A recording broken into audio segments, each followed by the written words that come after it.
Olá pessoal, tudo bem com vocês?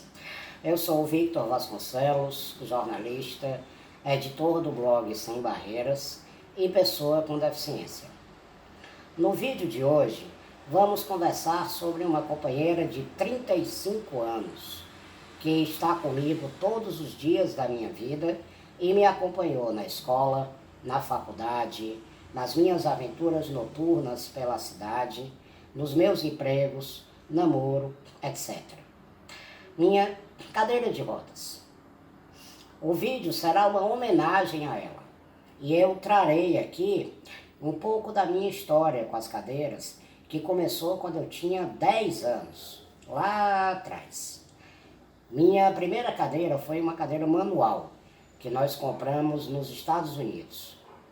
A cadeira e eu temos muitas histórias para contar, muitas aventuras, mas basta dizer a vocês que eu comecei a desbravar o mundo através de uma cadeira de rodas.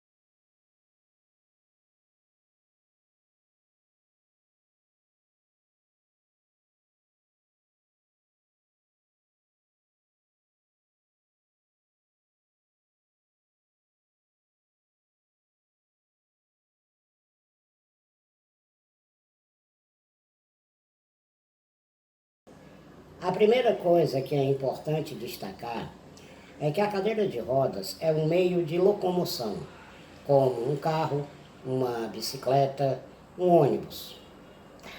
Claro que é um meio permanente de locomoção, é um pouco diferente. No meu caso, que nasci com osteogênese imperfeita, uma doença rara que torna os ossos frágeis e quebradiços, eu nunca andei e preciso da cadeira 24 horas por dia. Existem ainda os cadeirantes temporários, ou seja, pessoas que utilizam a cadeira de rodas em virtude de um acidente, um pós-cirúrgico ou na fase idosa da vida, em que as pernas já não sustentam mais o peso do corpo e a pessoa não consegue mais andar. A cadeira de rodas, portanto, é extremamente importante para milhares de pessoas. E assim como qualquer outro meio de transporte, precisa de condições ideais para ser utilizada. No vídeo, ao fundo, nós vemos alguns dos muitos problemas que nos afligem todos os dias.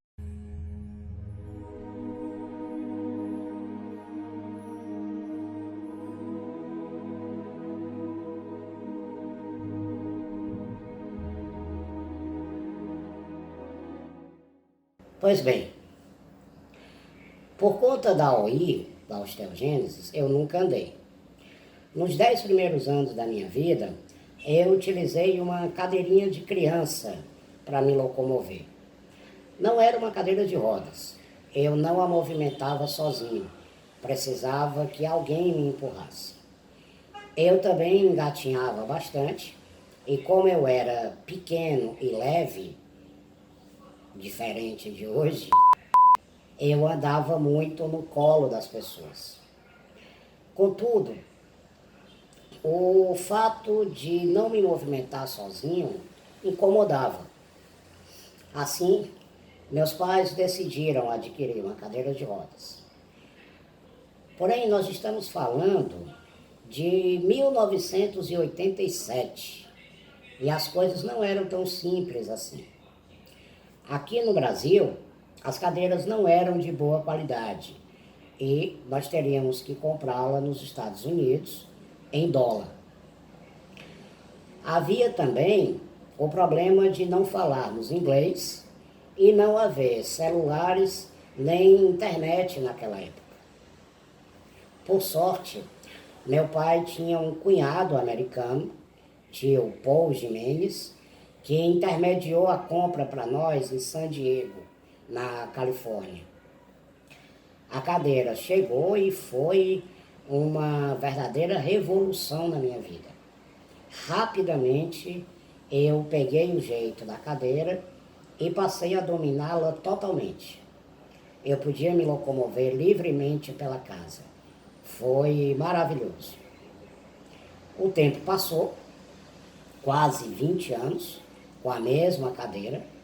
Meu pai fez algumas adaptações de melhoria, troca de peças que quebravam ou enferrujavam.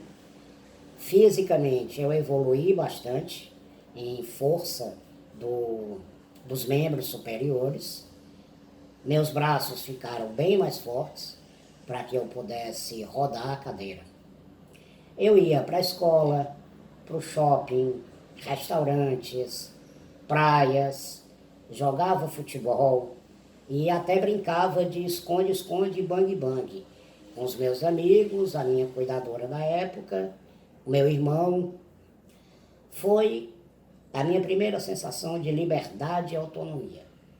Não depender de ninguém para ir à cozinha, à sala, ao quarto, era incrível. Alguns anos depois, nós tentamos adquirir uma segunda cadeira, agora no Rio de Janeiro, uma cadeira nacional, portanto. Não tivemos sucesso. A cadeira veio com inúmeras imperfeições e era de péssima qualidade. Eu jamais a utilizei. Continuei na minha cadeirinha dos 10 anos, que me acompanhou no colégio, vestibular, faculdade, e me viu me tornar jornalista em 2000. Ela, então, atingiu o ápice, o limite dela, e nós precisamos substituí-la. Ela estava velha, estava enferrujada, pequena para mim, e, por ser pequena, perigosa. Eu tive pelo menos 2 acidentes com essa cadeira, nessa época em que ela estava já nos seus últimos dias, porque eu cresci, engordei, fiquei mais pesado e a cadeira parou de conseguir me sustentar. Então, em 3 ocasiões, na verdade, ela virou para frente comigo porque ela não conseguiu me aguentar, não aguentou o meu peso. E foram acidentes que poderiam ter sido muito sérios. Nessa época, já depois dos anos 2000, na primeira década desse novo milênio, meu irmão Igor morava nos Estados Unidos, fazendo doutorado com a esposa, e aí as coisas foram bem mais fáceis. Ele fez todos os primeiros contatos na loja, o que o meu tio havia feito 15 anos antes, 20 anos antes, e a minha mãe foi até lá visitá-los e finalizar a compra. Em pouco tempo a cadeira chegou, nós fizemos a troca. A adaptação foi um pouco diferente. Eu estava totalmente acostumado à primeira e estranhei um pouco fazer a mudança. Mas aconteceu e foi tudo tranquilo. Uma paradinha rápida para anunciar 2 e-books bem legais.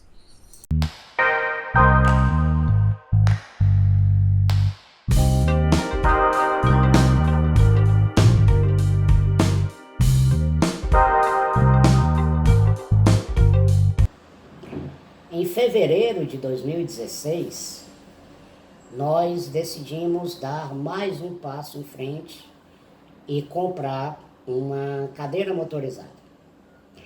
Até então, o meu médico, na época, desaconselhava essa compra, porque ele dizia que como eu não fazia exercícios e não fazia fisioterapia nessa época, o único exercício de fato que eu fazia era empurrar a cadeira. E esse movimento aqui é que garantia a minha força dos meus braços.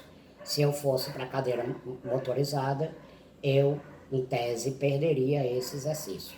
Mas nós superamos essa fase e compramos a cadeira porque já estava na época, né?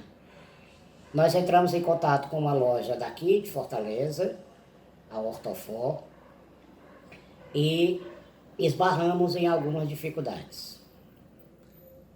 As cadeiras que nós encontramos eram todas para tamanho adulto. E o meu tamanho, por conta da minha deficiência, é tamanho infantil. Eu meço cerca de 1 metro de altura. Então, uma cadeira para adulto, digamos, né, em termos de tamanho, era muito grande, tinha muito espaço e eu não ocupava tanto espaço. O ideal seria uma cadeira sob medida, né, construída especialmente para mim, como foi nos 2 casos das cadeiras manuais. Mas não havia. Nós conseguimos que o vendedor, o senhor Magalhães, fizesse algumas modificações no assento para tentar diminuir um pouco o tamanho do assento e nos pedais, subir um pouco os pedais, já que as minhas pernas são mais curtas, mas ainda assim ela não estava confortável. Ainda tinha muito espaço vazio e aquilo me incomodava e me dava muita insegurança. Foram cerca de 2 anos de adaptações para eu começar a usar a cadeira motorizada e não parar mais. Hoje, ela é a minha cadeira principal. Eu só utilizo a manual quando eu saio de casa e o local não é acessível para a motorizada. Falarei melhor sobre isso daqui a pouco. E por que a motorizada ganhou a titularidade? Primeiro, por ser mais segura e não correr o risco de virar. Como eu disse, na cadeira manual eu virei 3 vezes. Foram experiências terríveis e que deixaram sequelas emocionais até hoje. Por exemplo, eu até hoje tenho problemas grandes em descer rampas de frente, mesmo na cadeira motorizada. Eu não desço rampa de frente. Segundo, ela me dá muito mais autonomia dentro de casa e fora dela. Eu me movimento com bem mais velocidade, não me canso, porque eu não preciso fazer esforço, né? Coisas banais para quem anda, como abrir e fechar as portas, levar e buscar objetos na cozinha e na sala, levar e buscar objetos, enfim, no quarto, subir e descer o elevador do meu prédio sozinho. Com a cadeira motorizada, eu me sinto muito mais participativo do dia a dia da minha família.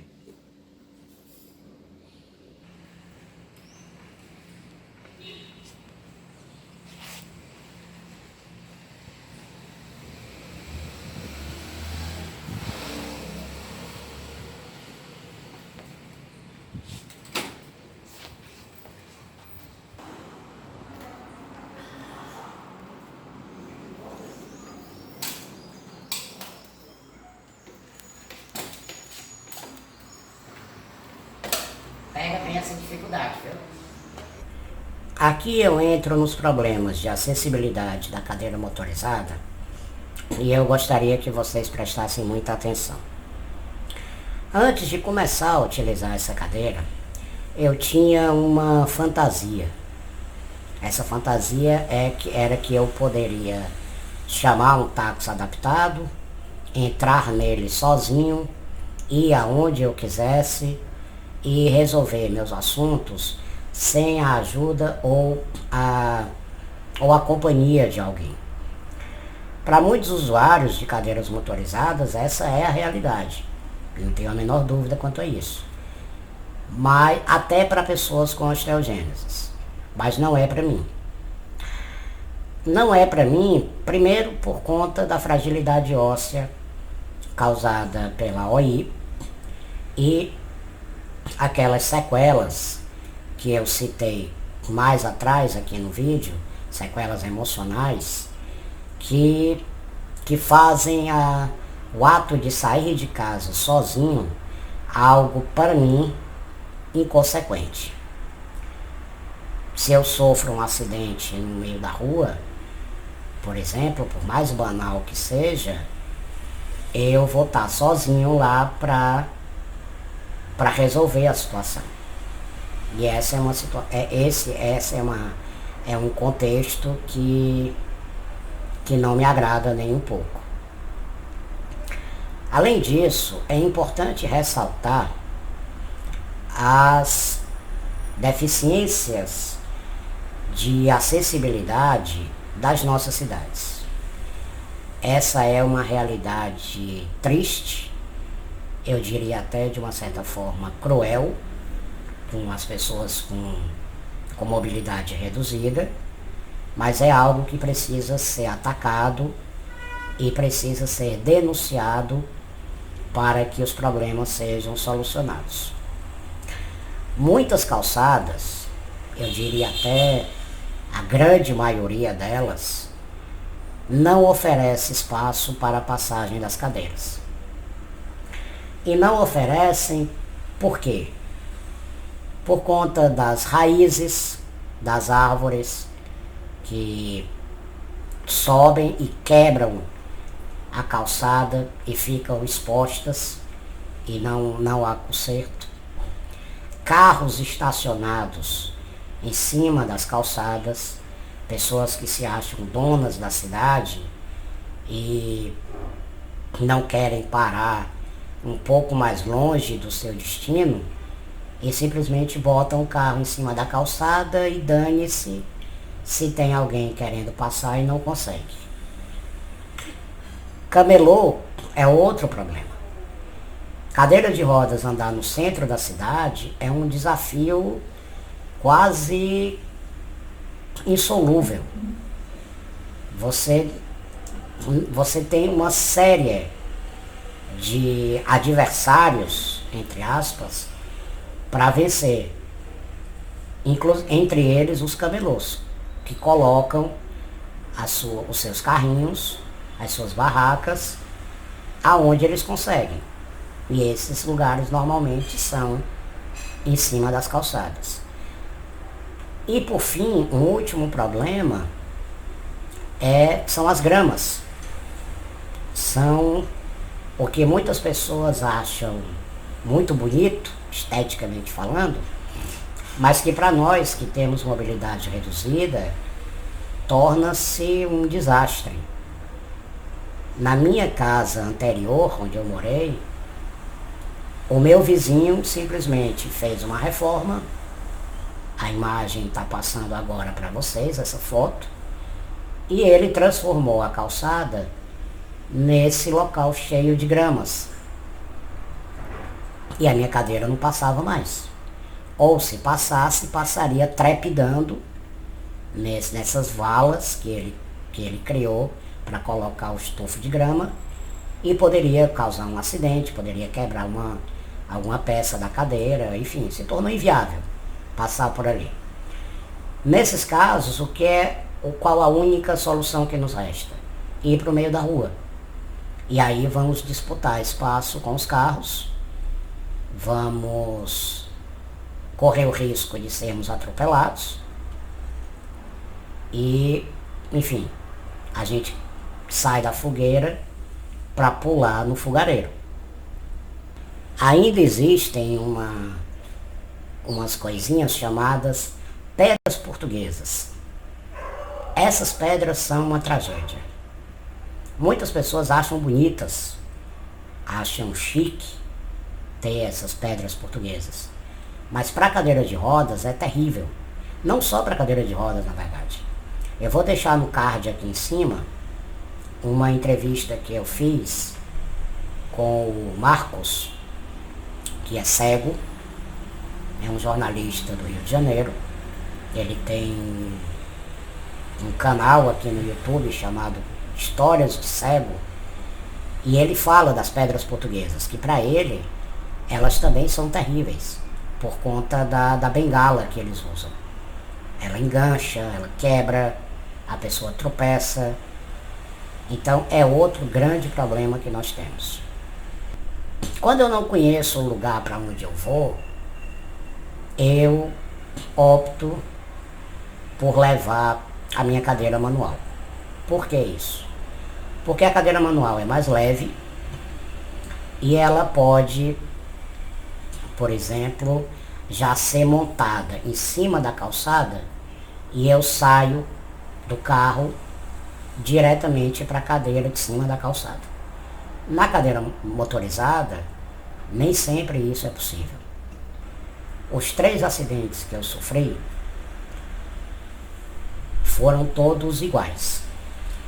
Eu fui descer um batente de frente na cadeira manual, a roda enganchou, a cadeira embicou para frente e eu caí no chão, de cara no chão.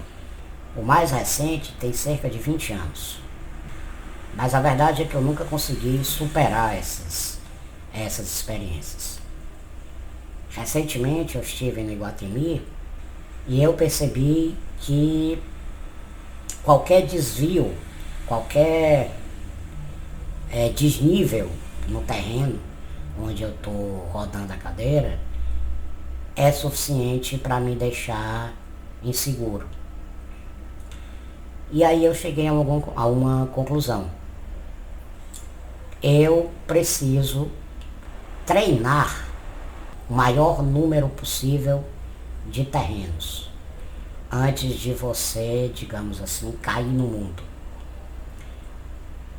Suba rampas, procure descer rampas, procure andar em terrenos em que a cadeira vai trepidar, desça e suba batentes.